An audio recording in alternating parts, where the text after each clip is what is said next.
Now, infrastructure, as far as it is there in the country, it definitely, as I said, is enhancing the development of the country. Now, how does it do that? How is infrastructure responsible for the development of the country? The first thing that will come to your mind is that by infrastructure, the productivity of the country definitely increases. And you know, when we talk of productivity, we have seen earlier that there are two sectors. There are three sectors: the primary sector, the secondary sector, and the tertiary sector. When I talk of the primary sector, that is when I talk of the fields in the rural areas, we need to have proper irrigation system.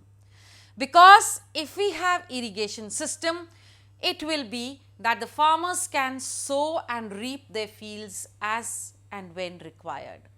They will not have to depend on the rains for their fields. Now, when I talk of the secondary sector, the energy is very, very essential. That is, we cannot run the industries and the factories without the support of energy. When I talk of the tertiary sector, it is very important that I have excellent means of transport and communication.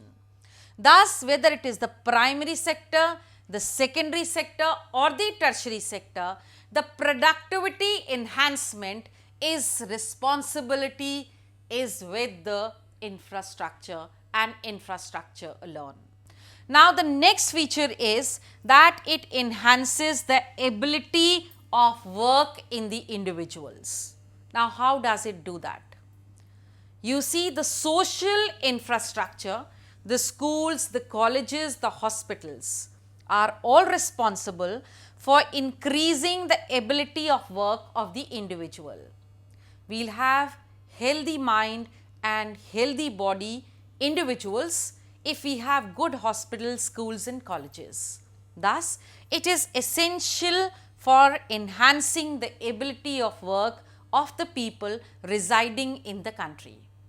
The third feature is that it facilitates outsourcing. When you have excellent infrastructure, outsourcing comes to you on a platter.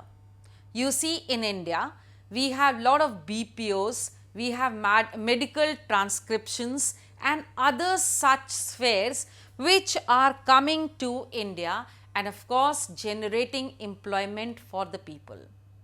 Next is that infrastructure induces the FDI, that is the foreign direct investment in the country. When you have excellent infrastructure, the investors from outside would be more than ready to come and invest here in India because they see that there is a lot of scope for the production as well as for other such activities in the country.